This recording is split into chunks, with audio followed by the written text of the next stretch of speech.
I'd like to thank you for inviting me on the show. It's such an honour to be here, and I'd just like to say that when I'm not playing Xbox with my mate Thor, I really like to listen to my favourite podcast, Pop Culture Pasta. Hey, Doug! Doug! Oh, that's right, Doug's dead. Pop Culture Pastor. All right, Cody, everybody, welcome back to Pop Culture Pastor. This is a show where we talk about movies, TV, and why Jeremy Renner just told Disney to take their penny-pinching offer and shove it where the Infinity Stones don't shine, baby. That actually was a good interview. Yeah, he did a podcast. We're going to talk about that because apparently they offered Hawkeye half his salary for twice the work. And Renner was like, did I get run over by a snowplow or a Disney accountant? Ayo. Oh! We're nailing all the jokes right off the bat here. Wrote that one myself, Cody. You did. Speaking of weird decisions, back in the 80s, Steven Spielberg had to step in and tell E.T. to keep his Reese's Pieces to himself. We're going to talk about that. What? It turns out there was almost a subplot in E.T. where our favorite little alien caught feelings for Elliot's mom. What? According to one of the stars of E.T. We'll get to that too. So grab your popcorn and your accountant's number And some Raisinets. because we're going to break down some Hollywood drama. But first, I should say, this is Pop Culture Pastor, the podcast. My name's Dave, and Cody's here. I am. Also joined by Geek of the Round Table, Sir Jackson Chauncey. Juju. I thought we had banned him. It's a close call. There was some deliberation at the highest levels. I don't remember what. What were we going to ban him for? What not? Smaller list. All right. According to Dee Wallace, you familiar with Dee Wallace? Once in the 80s known as Dee Wallace Stone. She used to have a hyphenated name. I don't know why she doesn't have it hyphenated anymore. I assume there's some bad blood there. So not Dee Snider. No, not the lead singer of Twisted Sister. This is the mom from Cujo. Yes, that's it. That's exactly who we're talking about. He who also played Elliot's mom, Mary, in the 1982 classic E.T. Apparently, there was almost a romantic subplot involving E.T. and her character. She was recently on the Still Here Hollywood podcast. Still Here. It's pretty apt for her. Could we get her? Could we get Dee Wallace? I don't even want to try because if we failed, that would just hurt too much. I'd ask what happened to Stone. So she was on this podcast, Still Here Hollywood, and she said there were discussions about E.T. having a love crush on Elliot's mom, Mary, which would have taken the movie in a different direction. She recalled a scene where E.T. was supposed to place Reese's Pieces on her bedside table while she was asleep. And Steven Spielberg allegedly, this is what she says, wanted the bed sheet position just a little lower than what Dee Wallace was comfortable with. And Wallace pushed back, citing the movie's family-friendly tone, of course. And eventually she got a couple people that were producers on the project, including one of them, Kathleen Kennedy, Hey! to back her up. And the result was the sheet got pulled up to her shoulder blades and the scene kept its innocence. But she kind of alleged, without really saying it, that there was more to that subplot, that there was a full-on love relationship between the alien and Elliot's mom. People get on these podcasts now and they say crazy stuff. You never know what to believe.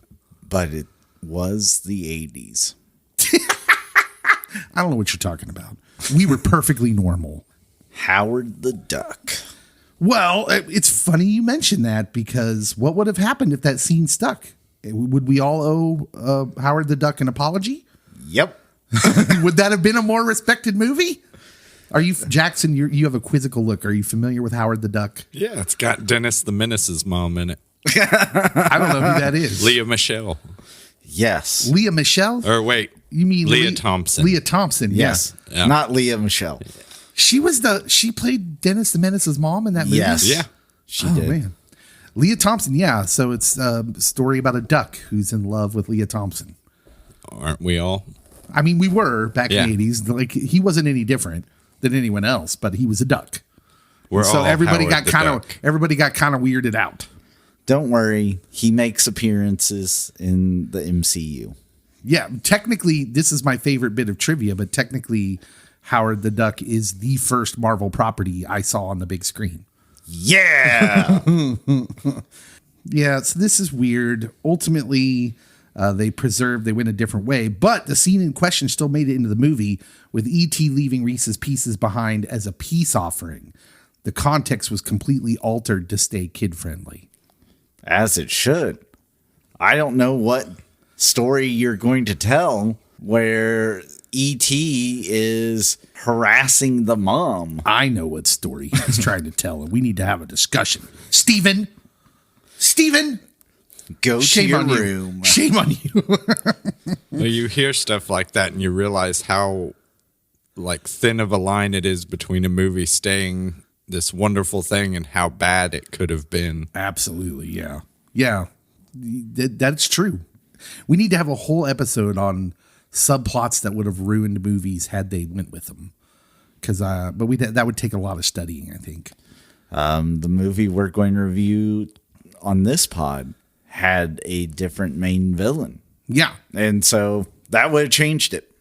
Jeremy Renner, who we talked about in the opening there, he revealed on the High Performance podcast that he had turned down Marvel's offer to return for a second season of Hawkeye after being offered half of his first season salary. When I heard this, I was like, what?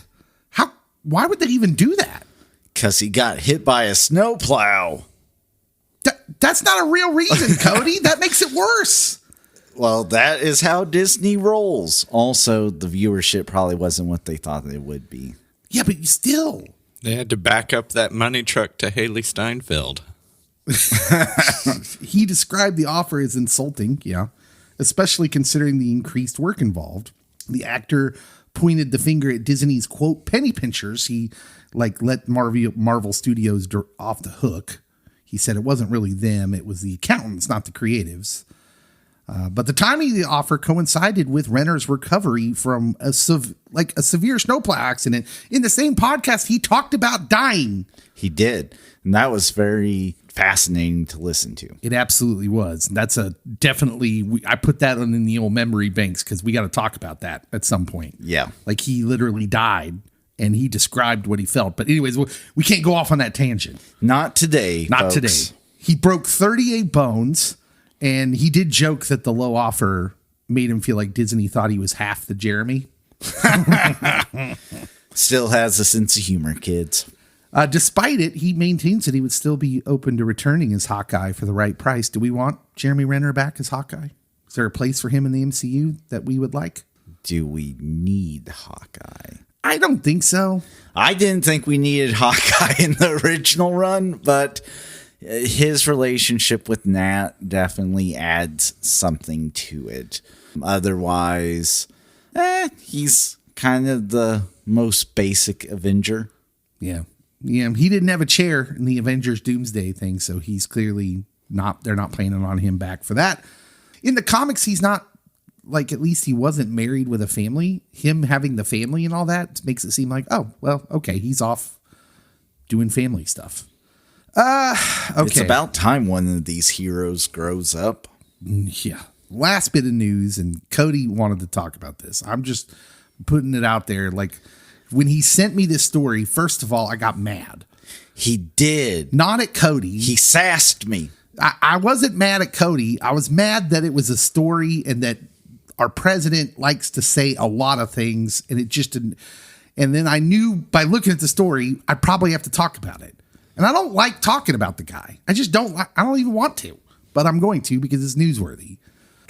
President Donald Trump announced a proposal for 100% tariff on films produced abroad, claiming it would boost domestic production and curb the trend of Hollywood productions moving overseas. He framed the move as a way to make Hollywood great again, which I think we're overusing the phrase. Does he have a copyright on it? I don't know. He's probably making some money off it, right? Has to be. Seems like he would have to be.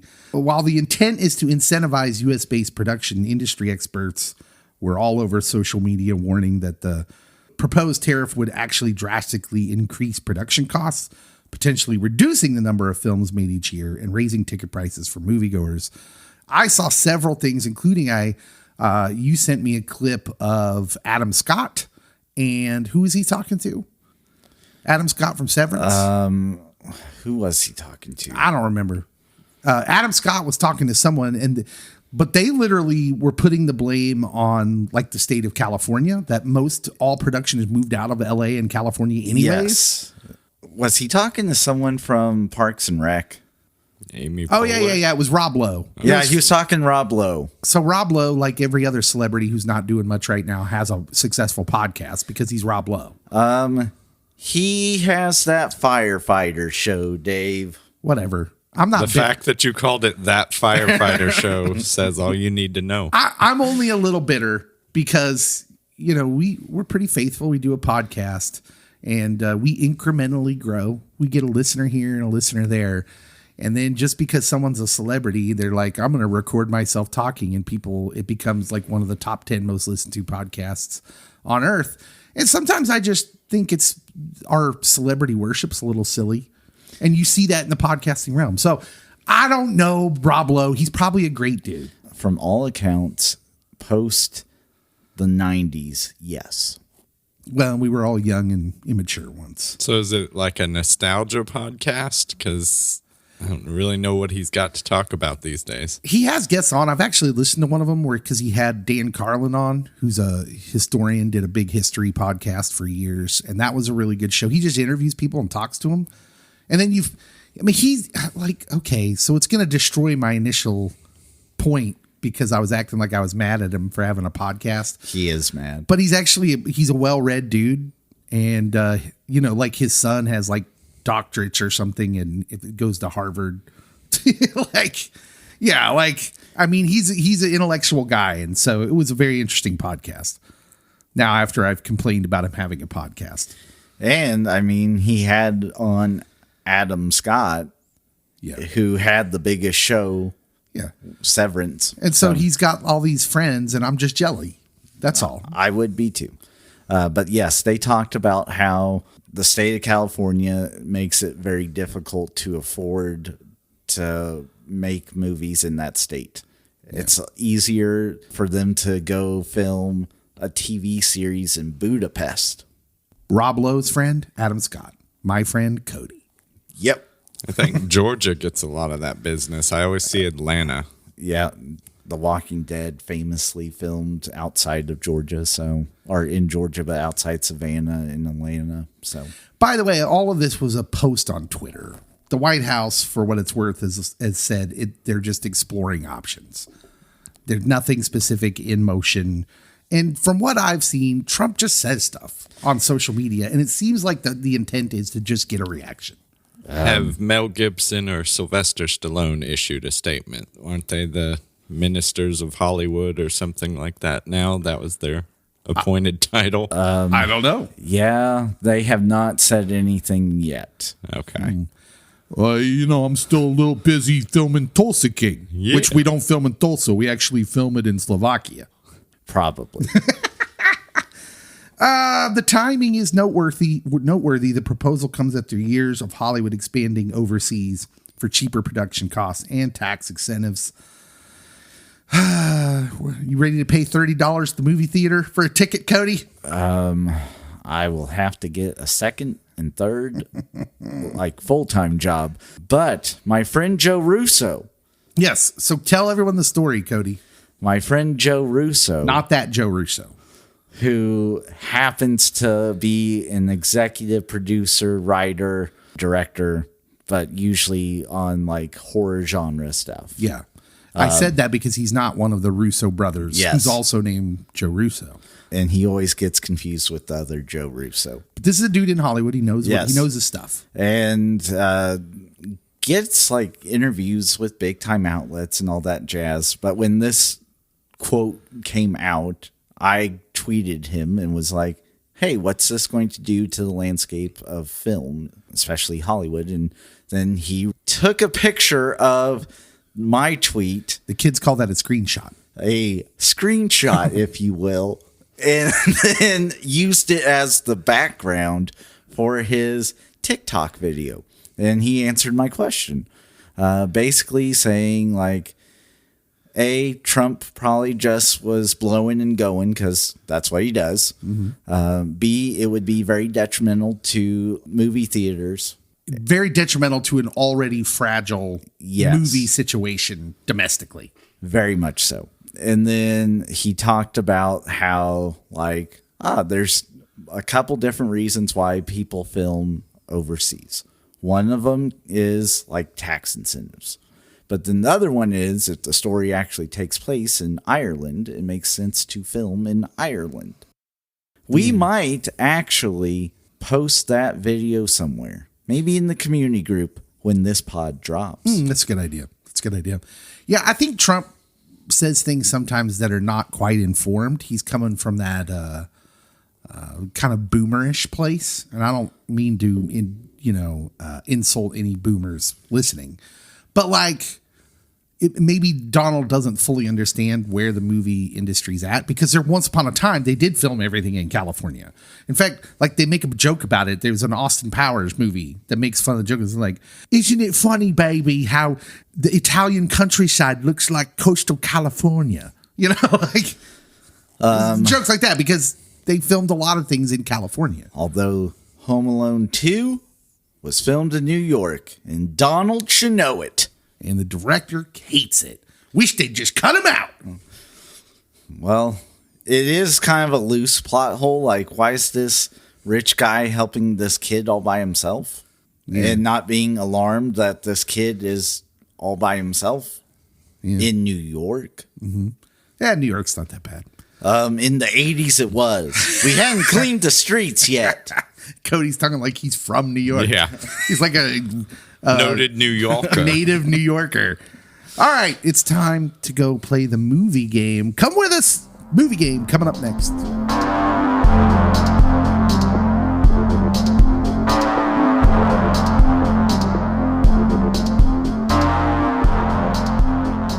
All right, we are back.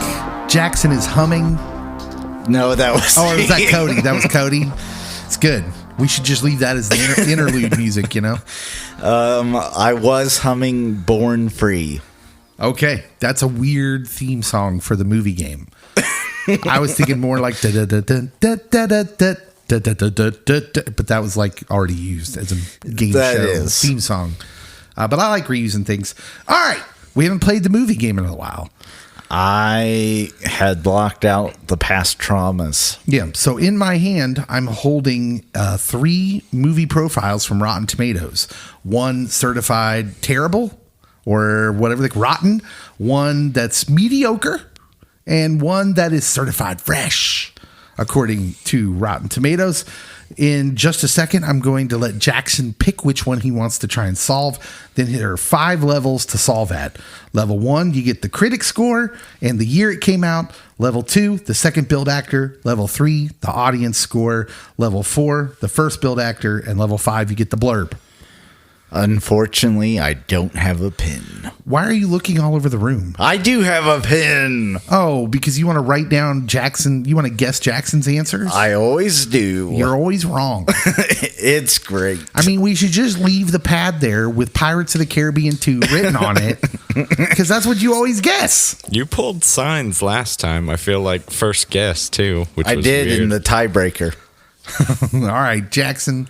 Which one are we going to try to solve? The rotten one, the mediocre one, or the fresh one? Give me the trash. That's where I live. The trash. All right, the trash, he says.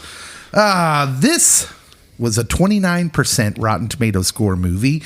Came out in the year 2016. Oh, I don't even know if I have a guess. Yeah, no guess for you, Cody. All right, let's go down the next one. The second level, the second billed actor is Henry Cavill. Henry Cavill, 2016, 29% on Rotten Tomatoes. Immortals? It is not Immortals. Was he in that? Yep. Oh, never saw that. The third is the audience score. Big jump, 63% audience score, 29% Rotten Tomatoes score. Henry Cavill, the second billed actor. Do you have a guess? The Man from U.N.C.L.E.? No. Oh, that was a good one. Fourth is the fourth level is the first build, the top build actor, who is Ben Affleck. Ben Affleck, Henry Cavill, Yep. 29% by critics, 63% by Batman audiences. versus Superman. It is Martha! Batman I had versus put Superman. that out of my brain. Yeah. I was trying to think, did that Sherlock Holmes spin-off movie with 11... But that was a Netflix show. Well, I didn't know if it went to theater. I'm ashamed of myself. Jackson. He solves it on the 4th level. All right, Cody, it is now your turn. Your attempt to beat Jackson for the first time ever? No. Do you want the mediocre one or the fresh one? I want to be like Outcast. So fresh and so clean. Okay. Good reference. I'll put that one aside. It's a long road for a just small in case joke. we tie. Critic score 79%, which is like I think is the bare minimum of being certified fresh. So it barely hung on for a movie that came out in 2011. Pirates of the Caribbean 2. You knew it was coming. That's far too late for 2. Come on, man. 3. Good guess. Wrong, but good guess. Second build actor is Haley Atwell. Haley Atwell. Oh. 79% on Rotten Tomatoes, 2011. Captain America Winter Soldier. No, that is incorrect.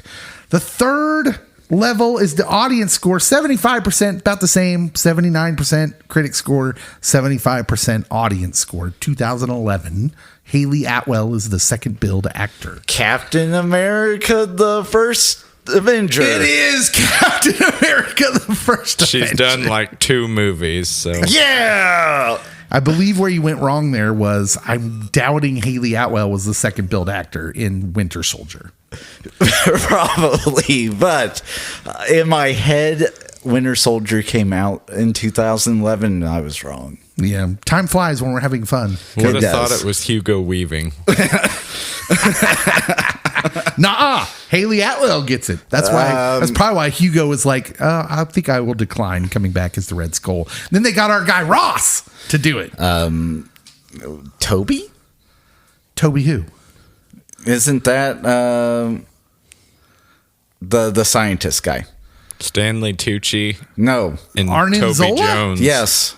What Toby about Arnim Jones. Zola? Toby. What about Toby Jones? That's who I was saying. Toby should have been the second build. No, it's clearly ScarJo.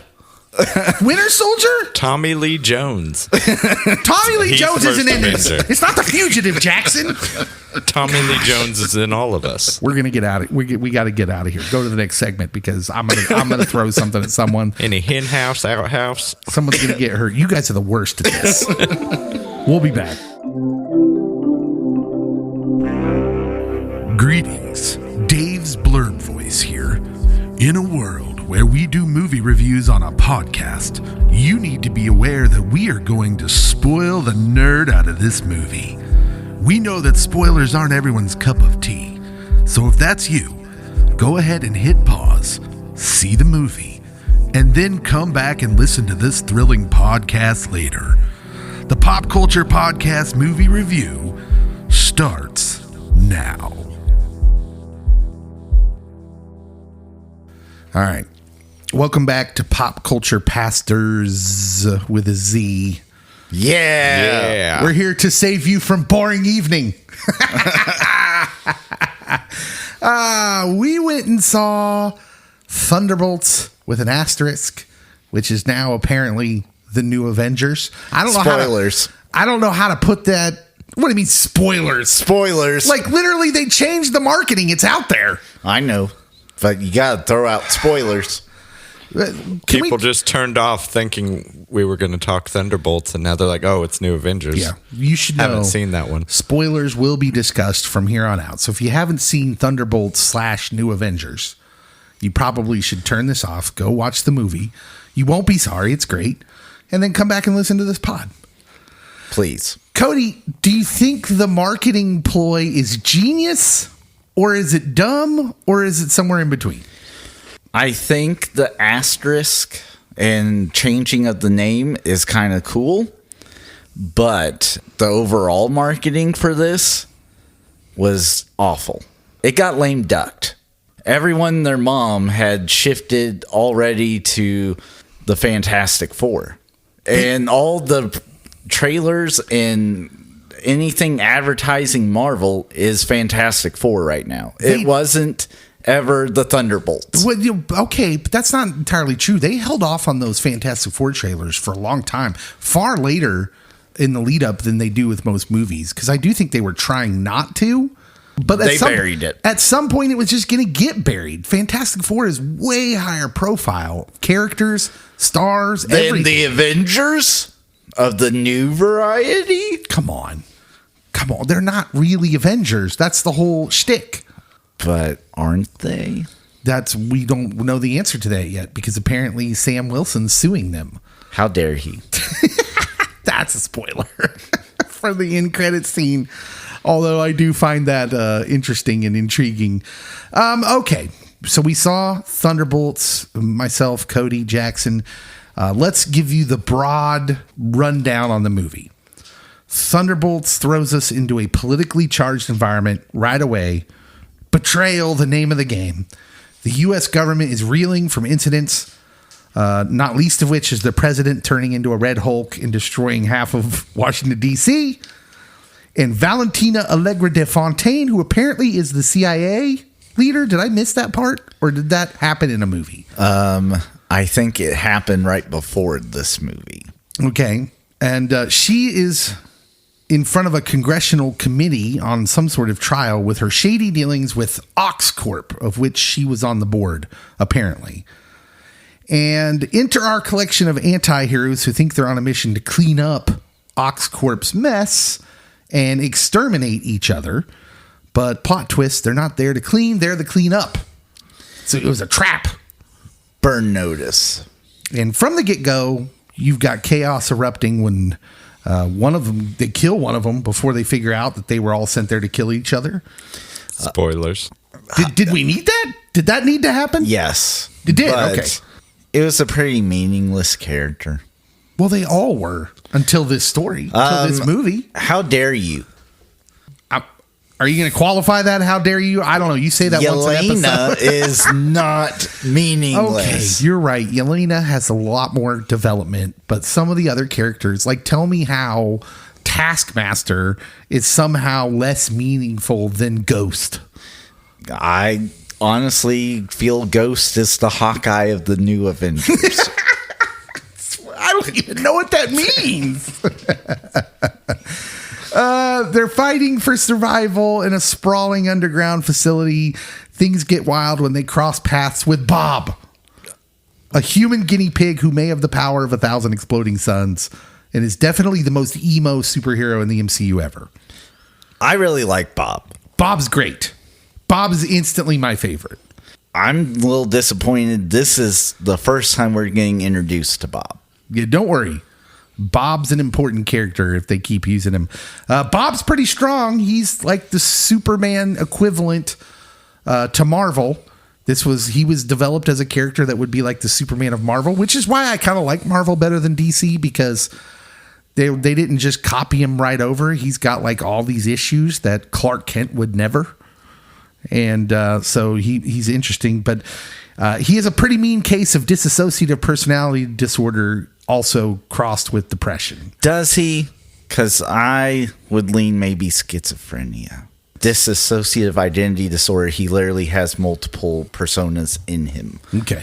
He might say, I'm Bob this day, but now I'm Pete. Okay. And I'm Sarah. And things change drastically with each different persona, where versus something like schizophrenia, it is like they're not themselves, like they feel a void, but they're still there.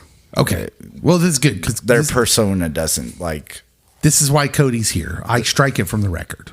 Okay. Because I didn't know what I was talking about. I'm just trying to get through the description, Cody.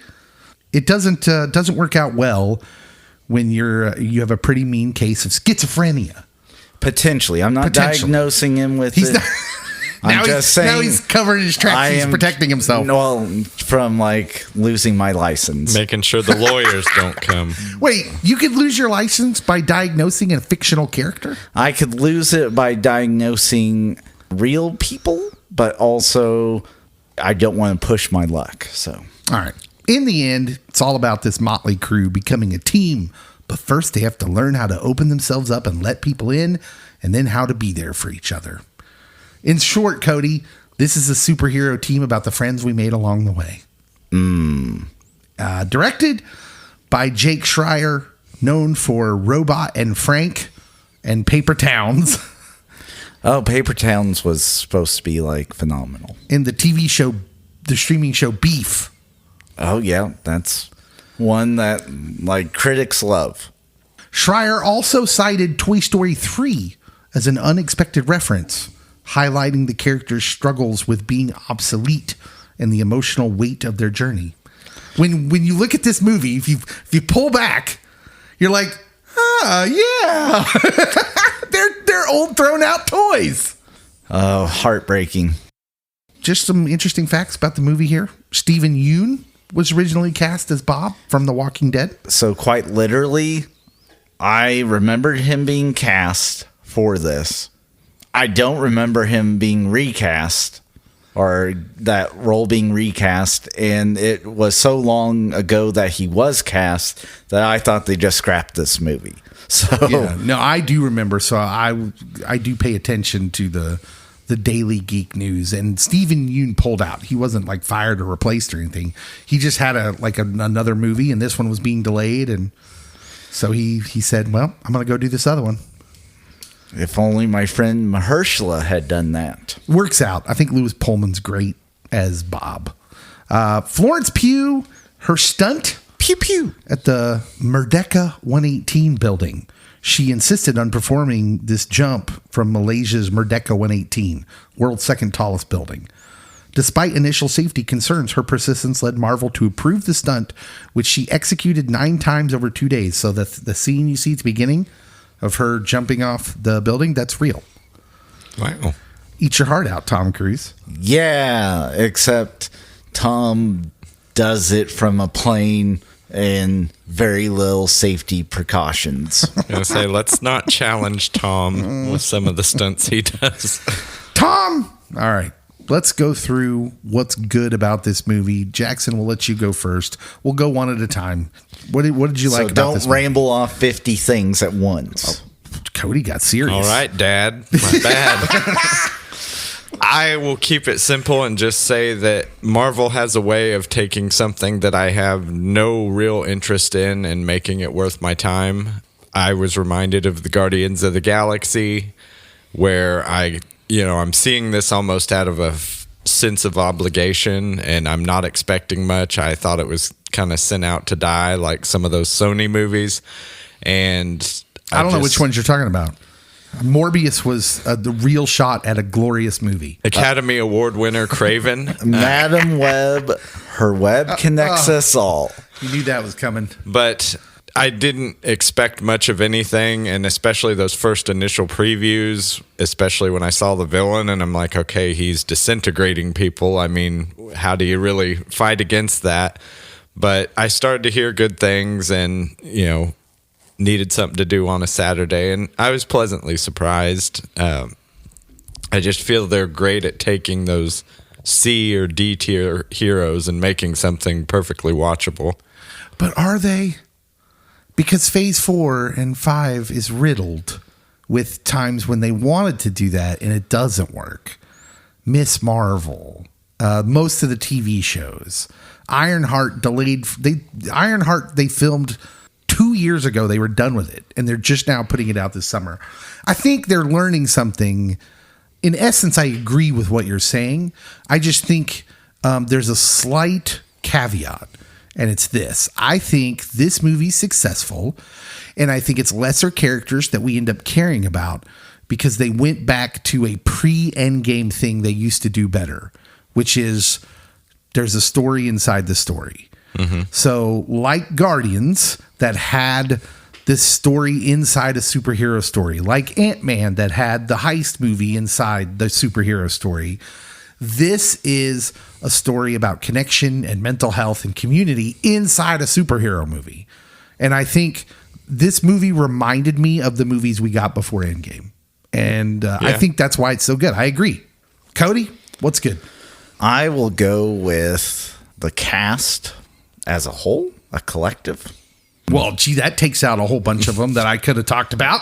You're Talk about welcome. us rambling on. I know. That'd be super specific, Cody. Thanks for stopping by. Okay, the person that did the casting, they did a phenomenal job. Please tell me about the uniform cast, Cody. So with this movie, like, although no one saw the trailer, they did an A24 style trailer. I saw it. You are the only person I've ever heard say they have seen it. What is your problem with Marvel's marketing? So I will tell you, the problem is, I think with this movie in particular, they got a little shy with the gun, a little slow with the trigger, where Disney and Marvel were throwing money left and right at like Captain America, Brave New World Order, and Indiana Jones, Dial of Destiny, like movies that shouldn't have any marketing because they were going to be trash anyway. No, that's why they did. They knew they were going to suck. That's why they threw so much money at the marketing to fool people into going the first 2 weeks. It didn't work. Well, I mean, people went the first 2 weeks, but then it just dropped off. This movie has a phenomenal cast led by Florence Pugh, as the kids say, who is on an epic run right now. She if is. You look at the past 2 years of movies she's done, amazing. And then, like, you have some up and coming Nepo babies that are just stealing the show. What is it with Florence Pugh? What is it about her? Because you notice it in this movie, because you're not sitting there going like, this is just amazing acting. I mean, she's not Meryl Streep, but there's something about her that's magnetic. What is it? So she definitely does some good facial acting. Is it because she's like a pixie? She's so little. You feel like you could just hold her in your hand. Maybe. Like a little bird. But no, I do think that her career trajectory is on par with like a Meryl Streep. Like, it's Maybe, yeah. she is on that upward ascend. This cast is good. David Harbour's hilarious. Sebastian Stan. Jackson, do you have an issue? You're holding your hands up. We're over really not going to say Wyatt Russell by I name. said 2 up and coming Nepo babies. And then you went to the next thing. I did, because you guys said you are taking up like 30 things that we could have talked about. Why are we diagnosing Wyatt Russell as a Nepo baby? He's Wyatt Russell. The dude's done enough, man. To like, he's not living off the coattails of Kurt Russell and Goldie. I mean, it doesn't hurt. He's a great actor. He's phenomenal in this. He is. By the way, when you say the whole cast, this is my problem, because I got something to say about each one of these people. That they're amazing? No more than that. Well, that's good. I was saying the casting was well done. Can we make the connection of how Lewis Pullman is a Nepo baby too for the uninformed? Who's he? Who's his parents? Bill Pullman. No! President Bill Pullman.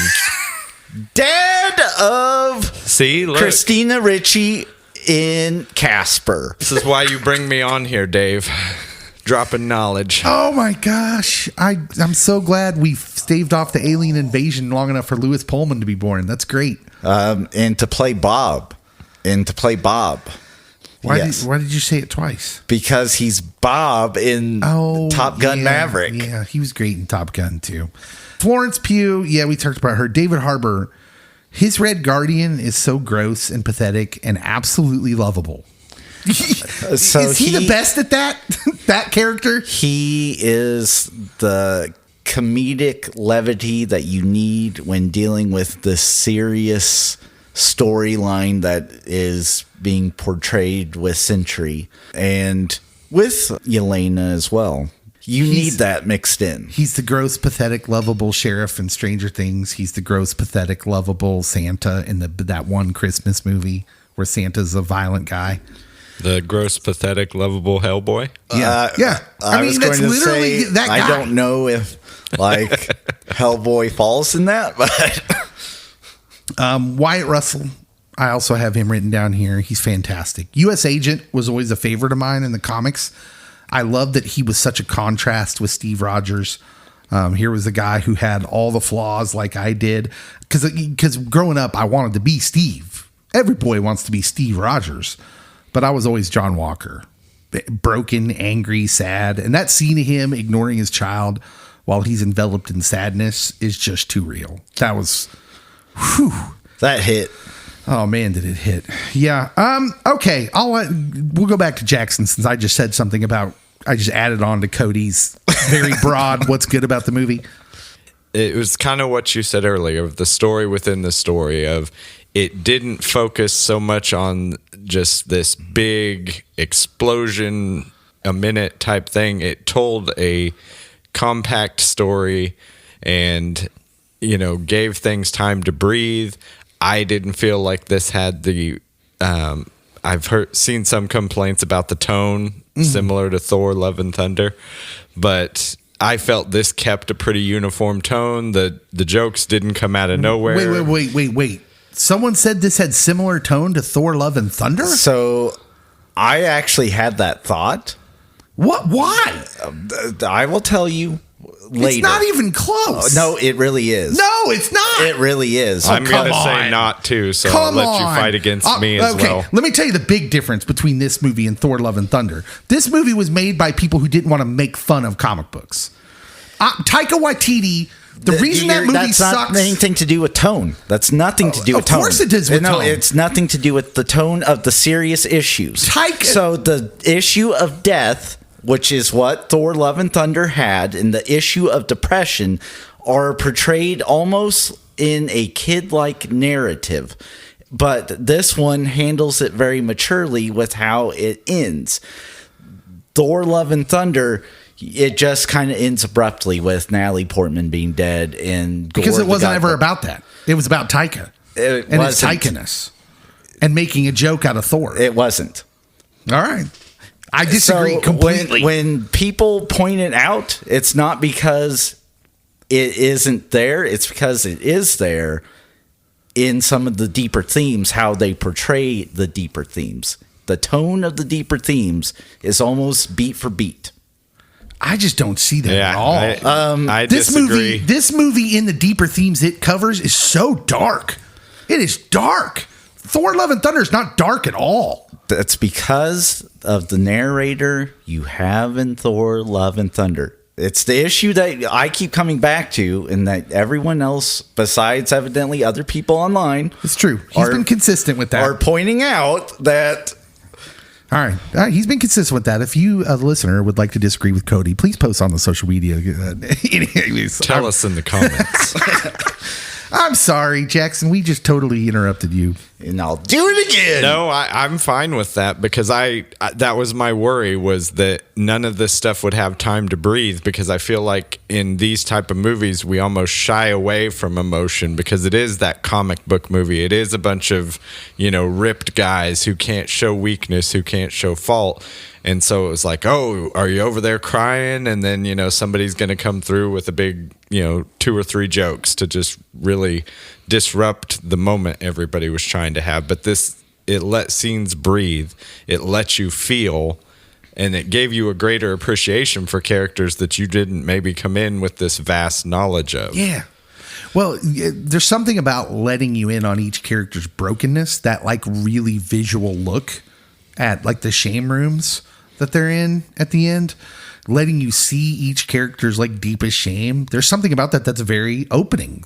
You do feel a kinship with a character more when you understand what it is that they're ashamed of.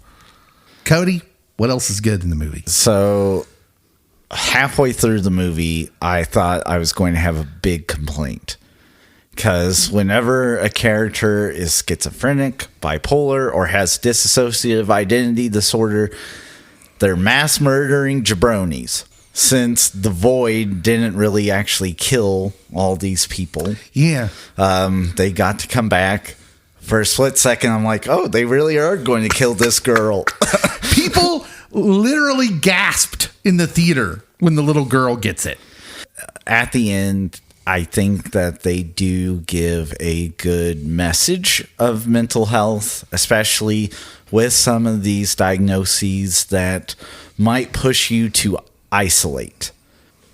Yeah. what's really good is the structure of this film and the unique structure where the end conflict, the end battle is not really an external battle at all, where they're slugging it out with some bad guy. It's an internal struggle.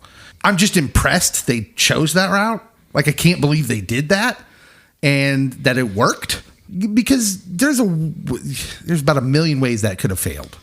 I feel like, but it's done really well. So one of the main complaints with Moon Knight, who does have dissociative identity disorder, is that, he kills.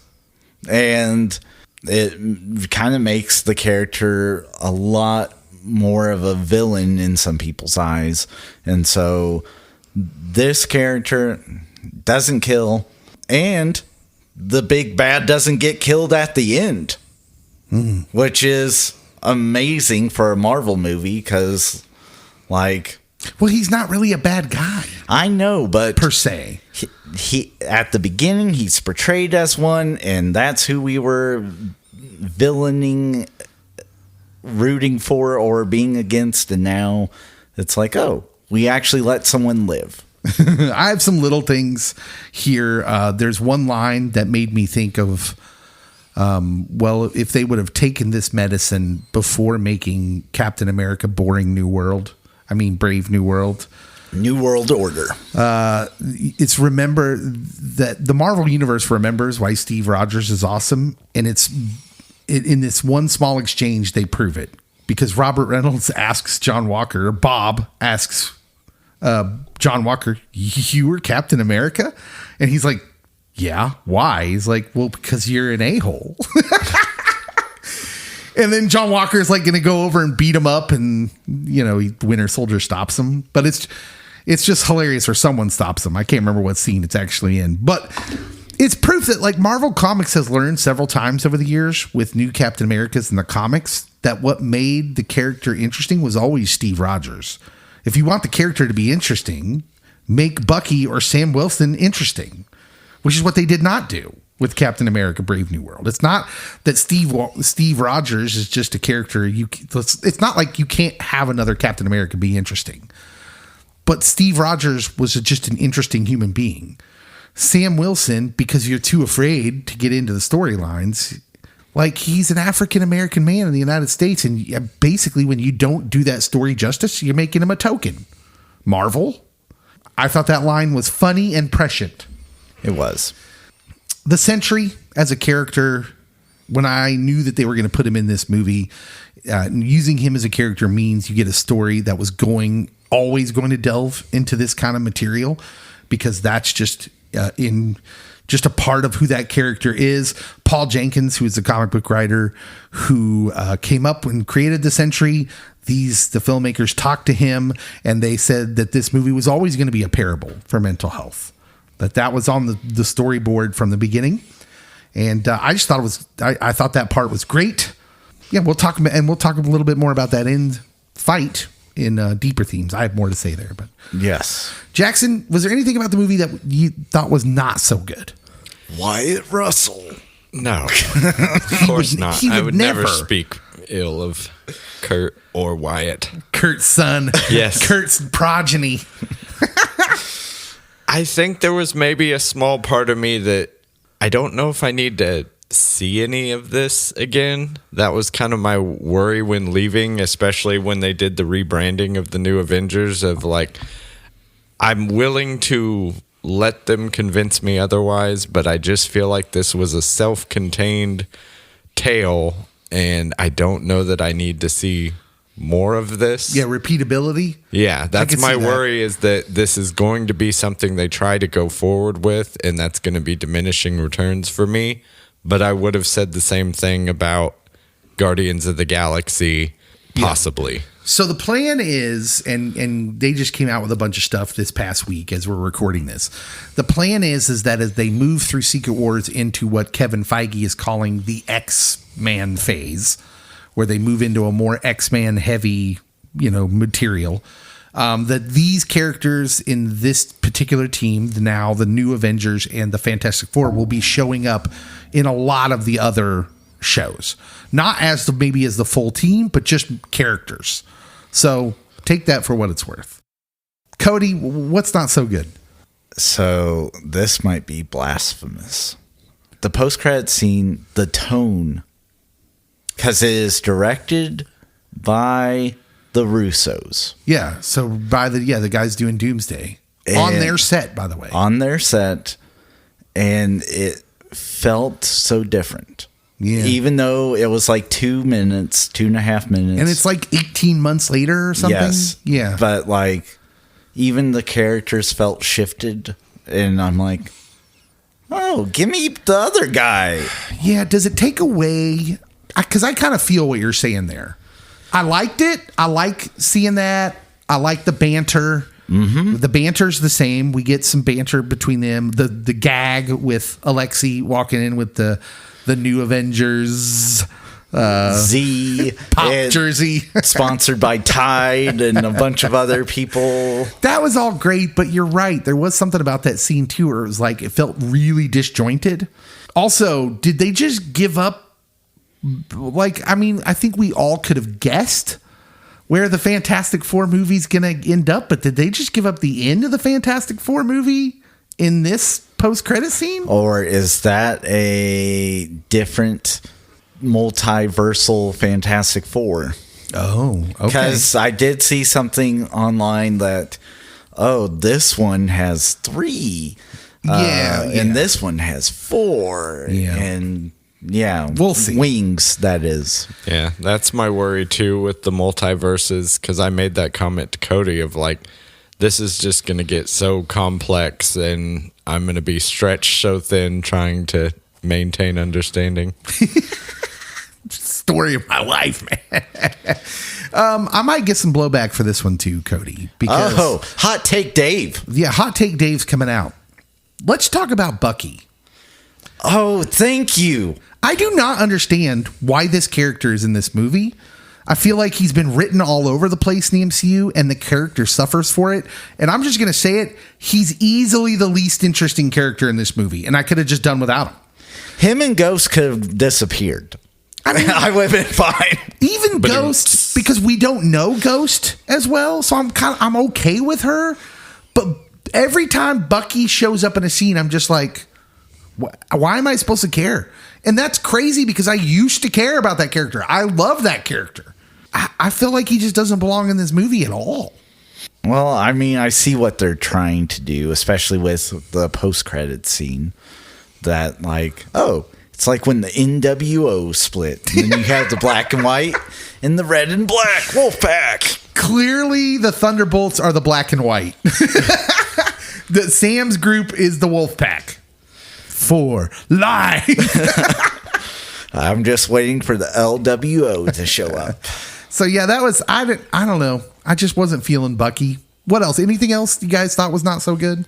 Just not a big Julia Louis-Dreyfus person, so Yeah, she was fine. So she was the character that she's been in like all these small shows and movies that led up to this that less people saw. Yeah, she's just a connecting piece. Yes. And I granted she is the villain. Like she's positioned as the villain of this story. Although Marvel gives her that scene too, where she's affected by the void and you see something terrible that happened to her and her child. And you're like, well, okay. Explains why she is the way she is. Yeah, and she has a line in particular where she kind of says, like, there are no good people. There's bad people and worse people. And you're like, okay, well, that's why she acts like that. I hear you, Julia. So I do think a big thing, if you're going to be a film snob, is what's the timeline of this movie? Because quite literally, it makes it feel like all this happened in 2 days, but how are we driving across the United States in a limo in 2 days? Well, Red Guardian told you he didn't sleep and he peed in a bottle or a big gulp. But like, he's like, don't drink that big gulp. Quite literally, the timeline's wonky. Oh, yeah. It feels rushed. It could be 2 weeks that this took place. It could be 2 days. I don't know. Well, with these movies too, this is the first movie after the lean times. So along with the news this week, of the plan for Marvel, came out with all this other information, stories about how like during phase 4, Feige was stretched so thin that people were like chasing him down the hallways to get questions answered. Like, did you read any of that stuff this week, Cody? I did. And I'm like, did you not see the robot from She-Hulk? You could have talked to him. Kevin, Kevin? Yes. That show was awful. That's that's like the You're illustration to the point. What are you looking at me that way for? Did you enjoy She-Hulk? Are we disrespecting She-Hulk in this room? We are absolutely disrespecting that show She-Hulk. Was an absolute delight, Dave, and I will hear no different. That is the only one of the offshoots I believe I've watched. We just brought this podcast to a screaming halt because I got to know. All right, here we go. Jackson, please explain why you think She-Hulk is a good show. It was just such a diversion from what you're used to, and it didn't take itself too seriously. It was light. It was easy to get through. He's explaining Thor, Love, and Thunder. You get a little bit of Daredevil in there. You get a little bit of Hulk. Like, I will say it goes a little off the rails towards the end. Some unmet expectations, but I really liked. I'm gonna butcher her last name, but it's Tatiana. And Tatiana Maslany. Yeah, I don't know that we're ever going to get to see her again, which is a bit of a shame for me. But she was fine. I didn't have a problem with her. Just the writing. I just liked that it was something different, and I will freely admit I've got some blind spots with the TV shows and some of the previous phase. So I'm sure you need to watch WandaVision. Cody's gruffness will tell me where I'm wrong, but hey, we let Cody be wrong all the time, so you can have your opinion. I really enjoyed She-Hulk. Never understood the hate for it. Felt like it was a pocket of people that kind of want to hate things for a certain reason we won't go into on here, but I really enjoyed it. All right, Cody, you did a Muppetize the movie, even though we only do that for Be Kind Rewinds. But I figured I wanted to Muppetize this because it actually was fun. If you were going to Muppetize this movie, who did you do? Okay, so I am keeping Kurt's son. Oh, wow. Yay! I thought we all would have the same answer. He threw him a bone. Yeah, Jackson why bone. Russell, you stay. Are we sure we don't want Fozzie as U.S. agent? That could be great. Remember how I sabotaged on the last show? I do remember. Yes. I'm going to do it again. Every show. So Bob, a.k.a. Sentry, will be from Sesame Street, Snuffleupagus. Snuffy, baby. Yeah. I just got to see Snuffy's Void version. That'd be great.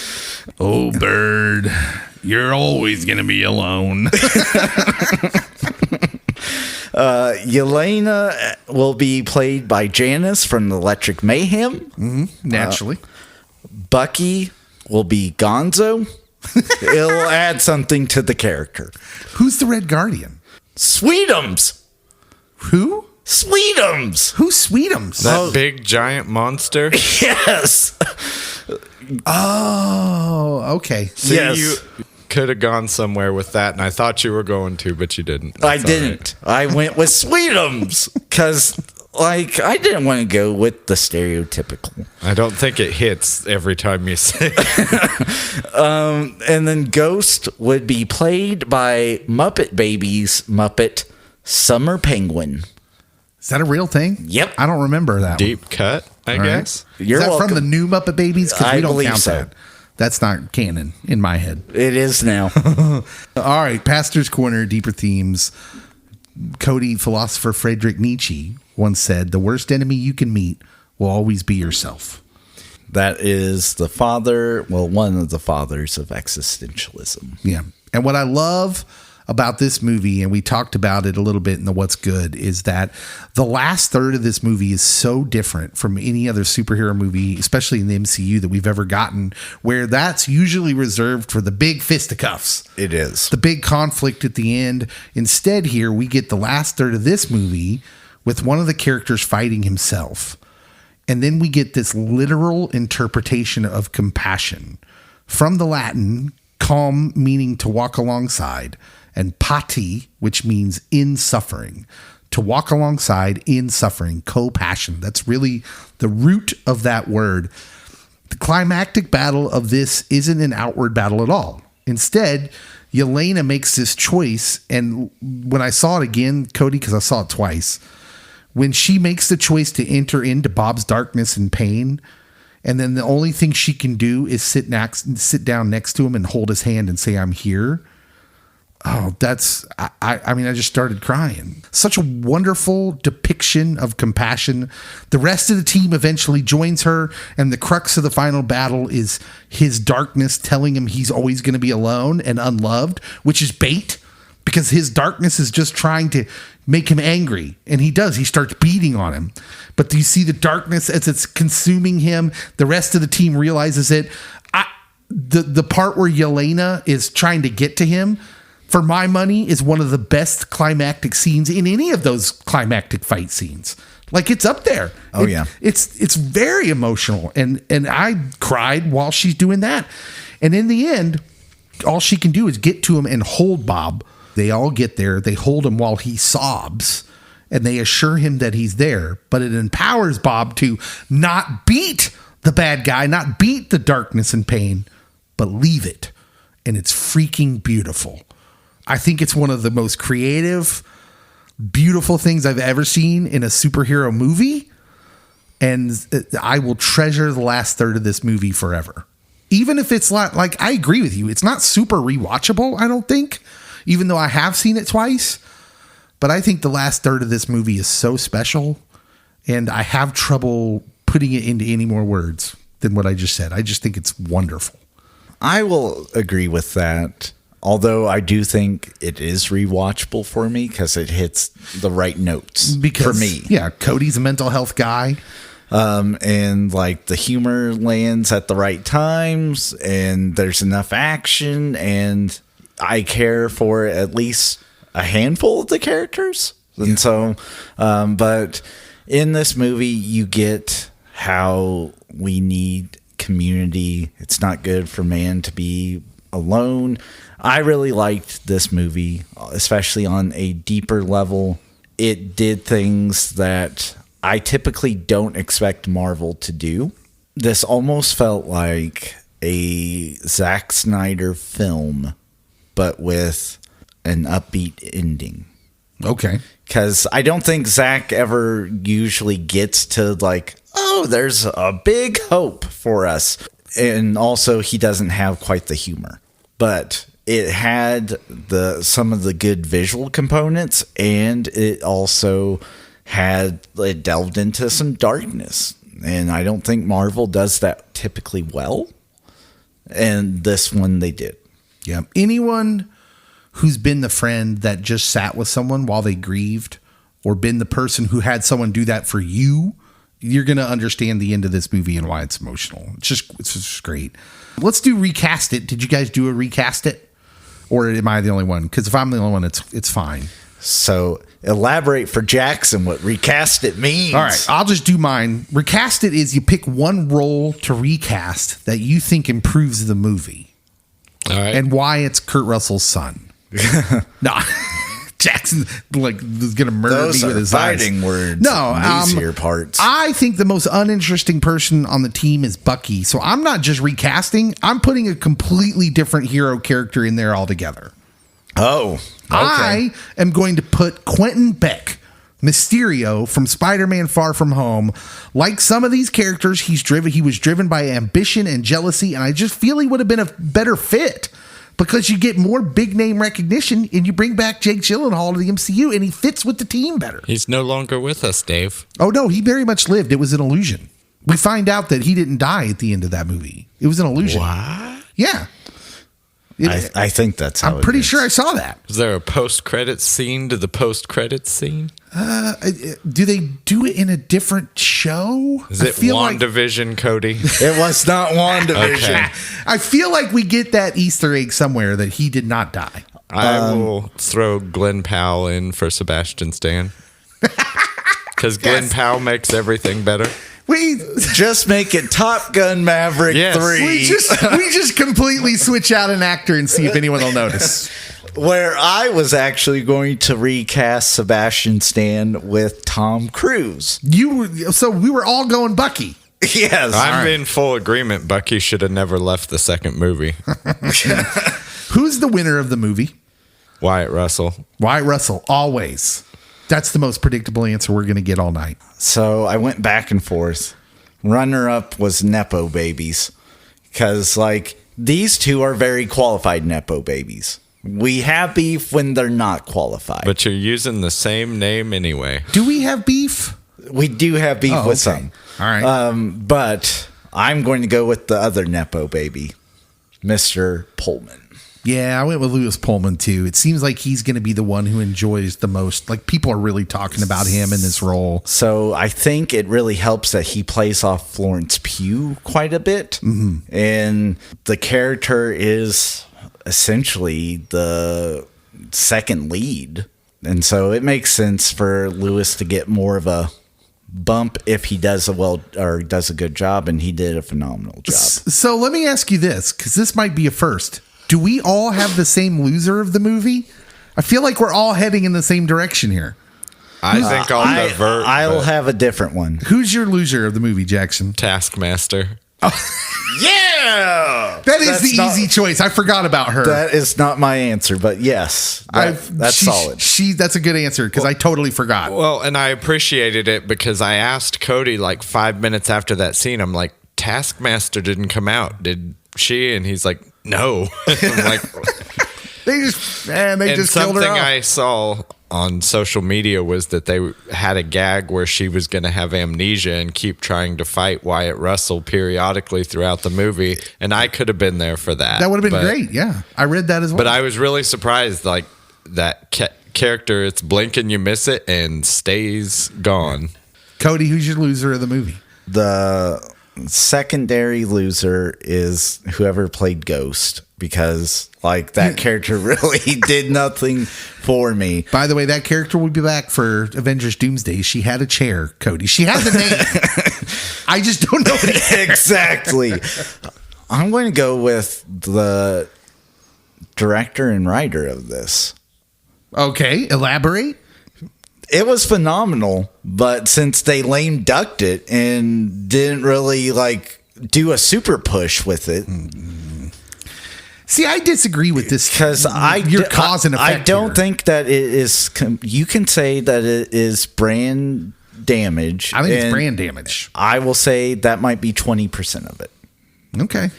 Part of it is okay. So we did the cute thing of mislabeling or mistitling the movie, and so there's a big twist, and that's kind of exciting, but there's a difference between Avengers and Thunderbolts. And the other big portion of this, besides the mismarketing of it, is that like all these characters are from shows and movies that you might have watched, and it's a might, not a guarantee. Crazy Ant-Man 2 slander. Well, if you remember Ant-Man 2, bully for you. Let us know in the comments. I just didn't remember the ghost actress's name. But I do feel like these are characters that you weren't invested in before. Now, if you watch this movie, you're going to be fully invested going forward, and you're hoping that Yelena comes back, that Bob is there, that Walker's there, Red Guardian for at least some scenes, Ghost and Bucky can take a hike somewhere else, but I don't think that you were ever going to get huge box office numbers out of this. Certainly not after all that brand damage. Well, after all that, like, we're pushing Fantastic Four and Doomsday. My loser of the movie is Sebastian Stan, who I actually really like.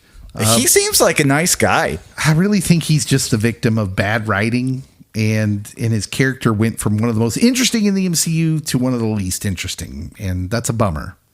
That's his spiritual journey, Dave. Has that ever been him, though? That's my thing. Now I want us to go around, and I want us to give rate the movie how many asterisks out of 10, and then give me your top 3 MCU movies since Endgame. Do it all in one swoop. Okay. Jackson, All right. what are you grading this movie, and what are your top 3 since Endgame? I'm going to go 7.5. I feel like this is a movie that could go up 1, down 1, depending on a rewatch, now that I kind of know what to expect and I know, the beats a little more. My top 3 post Endgame are, and there's some blind spots here that you can let me know in the comments, but Guardians of the Galaxy Volume 3 for number 1. Then I'm going to go with Spider-Man No Way Home for number 2. And we'll go Thunderbolts number 3. All right. It's good picks. Cody, what's your score and top 3 since Endgame? Okay, so I'm going to cheat. You're going to cheat. But I will start off with my rating, which is, I'll go a solid 8 to 8.5. It's in that range. Ooh. Okay. So since Endgame, and I'm going to take Spider-Man out of it. Why would you take Spider-Man out? Because it's a Sony property. That Marvel. No! It is. Contrarian Cody you can strikes keep again. saying it is, but It the story is. takes place in the MCU. But it really doesn't. Because it's a joint production. It's Spider-Man No partially- Way Home takes place in the 616. Well, Venom does too then. No, it does not.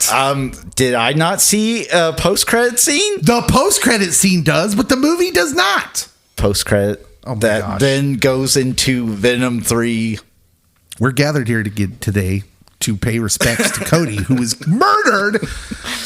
Anyways, So I remove Spider-Man for some reason. All right. Okay, your rules, you making them up. Let's go. But even if Spider-Man was here, Guardians of the Galaxy 3 was going to be at the top of my list. I'm all about the Gunniverse, baby. I'm so mad at you right now. I can't get you. I will put this at number 2. Are you going to tell us what it is? No, this movie. Oh, Thunderbolts. Okay. Yes. I thought we were The new Avengers. I thought you were trying to be suspenseful. No, the new Avengers, Okay. as it has Gotcha. been remarketed All as. right. And then this is where I'll catch heat. But this movie needs to be in the MCU for there to be a diverse MCU storytelling wise. Eternals. Eternals was before Endgame, wasn't it? No, Or no, it was after. it was after. Okay. The Eternals. Yeah, you're right. Cinematically, I liked Eternals. I know a lot of people didn't. I it liked was stunning. The storytelling was different. It felt more nuanced. It felt kind of more art housey. And I want diverse directors telling their story in unique ways. The way I love Thor Ragnarok, because I'll go with something that is not as contested. That is phenomenal. That is how I want my God of Thunder to be. Since we're renaming movies, can we just rename Ragnarok Good Taika and Love and Thunder Bad Taika? Thor Good Taika and Thor Bad Taika. No, thank you.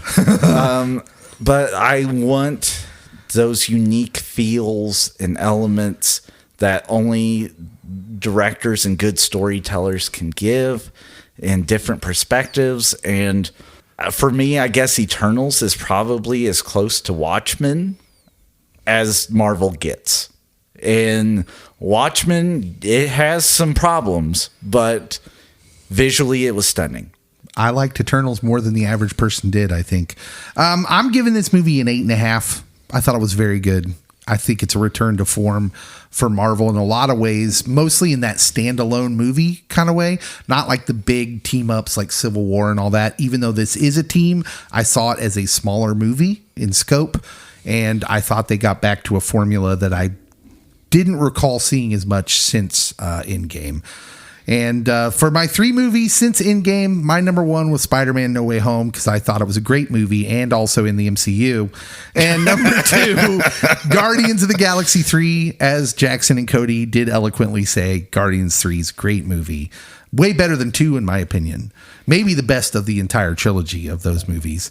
And number 3, this movie, Thunderbolts. Shang-Chi would have been my number 4. Shang-Chi was number 4 for me. I like Shang-Chi. In this grand scheme of all these movies, it's a little too origin-ish to be super high. But unfortunately, everyone that was in it does not get to continue with anything. We're just forever in limbo.